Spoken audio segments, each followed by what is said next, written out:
તો સુરતમાં પેટ્રોલ અને ડીઝલ બાદ સીએનજીના ભાવમાં પણ વધારો થતાં ઓટો રિક્ષા ચાલકોમાં ભારે રોષ જોવા મળ્યો। સીએનજીના ભાવમાં પ્રતિ કિલો ₹2.75નો વધારો કરાયો। હાલનો ભાવ ₹83.1 છે। સતત વધી રહેલા ઈંધણના ભાવથી રિક્ષા ચાલકોનું બજેટ ખોરવાયું। તેઓ જણાવી રહ્યા છે કે રિક્ષા ચાલકોનું કહેવું છે કે સીએનજીના ભાવ સતત વધી રહ્યા છે, પરંતુ ભાડામાં ₹1નો પણ વધારો કરવામાં આવ્યો નથી।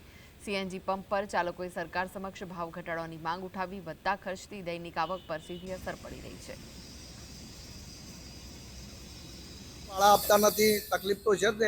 ટેક્સ ભરવાનો, આરટીઓનો બધું ભરવાનું, વર્ષે વર્ષે તો કેવી રીતના ઘર ચલાવવાનું, મધ્યમ વર્ગ માણસ કેવી રીતના ઘર ચલાવે? તકલીફ તો બહુ પડી રહી છે ભાઈ।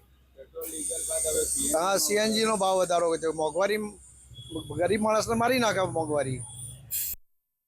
એ તો દરેક વસ્તુનો ભાવ વધે તો પછી અમે વધવાનો જ છે ને। એમાં અમે લોકો શું કરવાના છે, સરકારે પણ શું કરવાની છે? ભાવ વધે છે તો વધારવો જ પડશે। તકલીફ થોડી ઘણી છે, રહેવાની છે। ના, અત્યારે તો રેગ્યુલર છે। અત્યારે કઈ ભાવ વધારો કર્યો નથી કંઈ। હજી દિવસે દિવસે ભાવ વધતો જવાનો છે, એમાં કઈ ભાવ વધારો કર્યો નથી।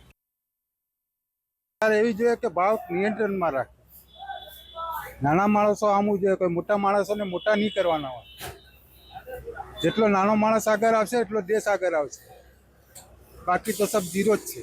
ધંધો બી ઓછો થાય છે મંદીના કારણે। આ રીતના વધારો થાય એટલે જીવાનું આરામ થઈ જાય છે। આટલી મોટી ઉંમરે બી અમારે 12-12, 14-14 કલાક રિક્ષા ખેંચવી પડે।